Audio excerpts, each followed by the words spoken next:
what's up? Red Panda Anthem. Red Panda, what's good? Okay, Janet, a few more, please. All right, Aramia, mute yourself, please. Hi, am I coming through clear? Yes. Yes. How are you? Thirsty. Beautiful name, by the way. Thank you. It's Arhemia. Thank you very much.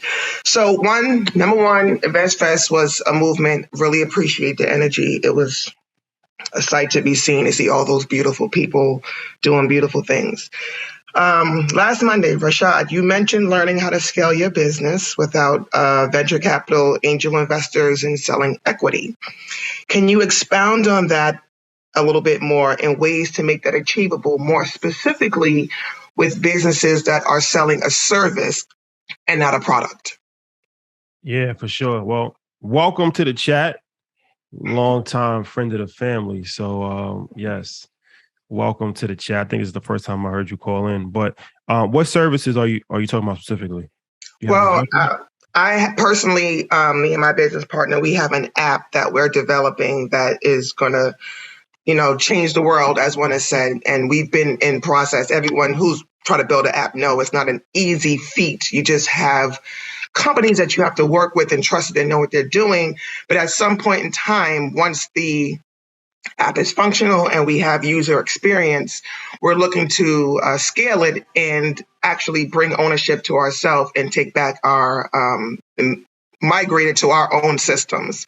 But as of now, in the process of not really having a great deal of user experience and not having a great deal of capital that we're personally putting forward. And, we got our business loans and such, but we're trying to figure out how to scale it. And you made a good point about not always looking out for venture capital and angel investors because they do want a share of your profits. But to Tyler Perry's point, he said that he had to kind of get out of that mind frame of not wanting to share a portion of his company. But how do we go about doing that? How does one get funding without going to the big boys and throwing a pitch? Well, I think that, and I'm glad you asked that because I'd like to always put comments in context. I'm not necessarily saying that angel investing in venture capital is bad, because I do think that it could be very beneficial and very useful, especially for tech companies that need to raise a lot of money. I just feel that a lot of times people think that that's the only way to kind of get your company off the ground. And it's just not true. And like I said, depending on what kind of company that you have, tech companies, they usually need a lot more capital and they're usually not profitable early on. So that's why they rely on venture capital a lot more, as opposed to like us, we're in the media space. So, we were able to become profitable a lot quicker and run a much leaner operation with a lot lower overhead. So, we don't have the same need for capital. But there's venture capital that makes sense, and there's venture capital that doesn't make sense. There's angel investing that makes sense. There's angel investing that doesn't make sense. Equity crowdfunding is something that has become very popular over the last couple of years, and that's a way that a lot of entrepreneurs have started to raise some money. We just talked to Isaac Hayes, the third, and he was on equity crowdfunding. So the equity crowdfunding, that's a way where you still, have some equity that you're giving up, but it's not the same demands and it's not, the same, percentages a lot of times that venture capital gives up. But also I think that even tech companies should be tied to something that can have a revenue play early. That's just especially Black people, because let's be honest, no matter how good the product is, you're probably not going to get the same level of venture capital or angel investment capital that white people are going to get. Just Don People said that. So you have to have something that's tied to something that's gonna make money early, as opposed to something that isn't gonna be profitable for 10 years. Because we don't have the same luxury, unfortunately, but it's just the reality. We don't have the same luxury of failing.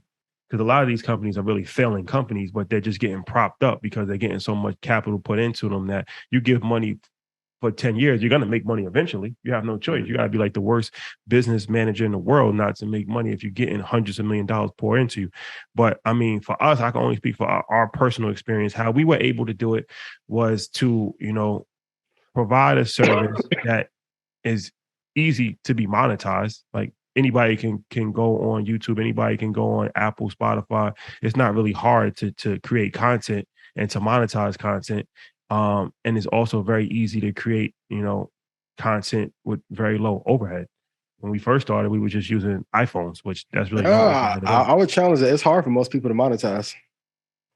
Well, it's hard, but it's hard. It's not as difficult in comparison. Exactly. Like, you know what I'm saying? Like the barrier to do it. Yeah, of course. It's not easy to have, a number one podcast. That's not easy, but it's not hard to monetize once you get up and running.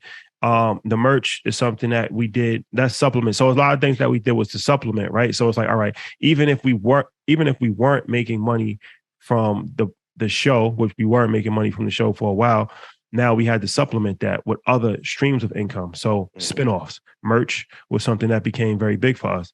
And then once we see that, okay, events is something that we can do. So the events became something that we can do. And then, we discovered Patreon. Then we discovered, okay, this is a way to actually have more hands-on learning with EYL University.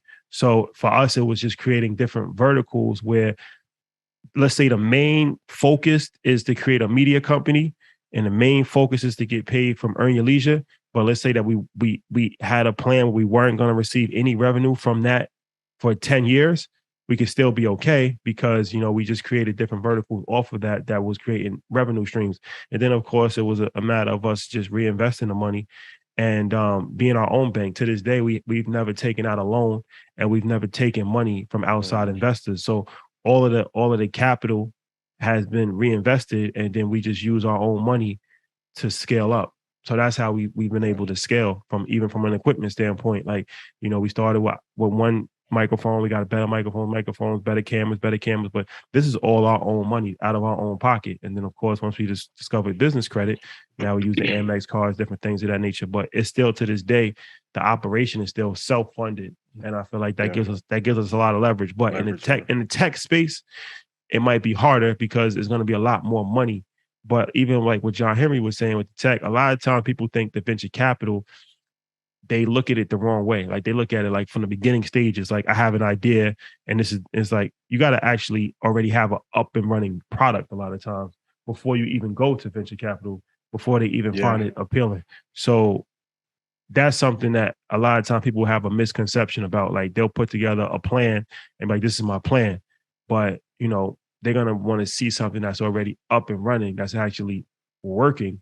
And then it's like, all right, for there. So whether it's crowdfunding, whether it's family and friends, seed round raise, whether it's, taking money from retirement, HELOCs, when you're a business owner, you got to kind of figure it out. It's no sense. Credit, leveraging credit. It's not always the best way because sometimes you put yourself in situations where you have, debt, but ultimately it's just a matter of just figuring it out and seeing how you can make it work. But I'm a real big proponent in keeping operations as low as possible as far as overhead, especially early on. And also having multiple streams of income. So even if you don't have multiple streams of income from your business, keep a job. Like I would never recommend somebody quit their job until they're up and running and they're very, very, comfortable with their business, because that job is going to give you a lot of comfort because there's ups and downs in business and you might not make any money at all. But at least if you have some money coming in from a guaranteed paycheck, then that's going to give you a lot more stability. And I'll say this as well, too. You've been tuning into the show, and it's for everyone who's listening. I don't know why you guys don't pitch us. If I were you, I'm happy to. Trust me. What? Okay, don't think I'm not. Okay, what's the annual recurring revenue for the app if he receives funding? Well, yeah, that's the point. That's where I am right now. We're still trying to get the app to where it's functional so that we can get proper usage. I mean, we have the numbers worked out in forecast, but that means nothing if we don't have an operational product. You know what I'm saying? How much you need in terms of investment, and what market do you serve? Well, we do serve, without giving too much detail, I happily go about it in private, but it's an app for parking, which you all know is at an all-time premium in many states. So we've worked, my business partner, we worked on a model to where we can have people benefit from the act of, sharing parking spaces with one another and things of that nature. So we were dealing with this company prior COVID. And, we're still working through the kinks and the bugs and all that stuff because, when creating an app, one thing goes right, 10 things go wrong, and X, Y, and Z. So that's where we are right now. And we've had opportunities, not to brag a little bit, but just on the perfunctory level of just having our app, we got to the second round of Shark Tank, but they said we were too early. How much capital do you need? Yeah, that's part of it. Yeah, how much capital, and then I guess the capital is going to be for the infrastructure of continuously building out the app, or is it for marketing and building a team? It's right now we have the money covered for building out the app, but once it goes and it hits and it's going to hit hard, the company that we're using will not be able to keep up with demand. So we're thinking ahead in regards to how we're going to market it. Say again? Oh yeah, so you're gonna need 2 times the amount of money. How much capital do you need? Initially, right now, I can throw out a number. It needs to be massaged a little bit, but we're not 100K.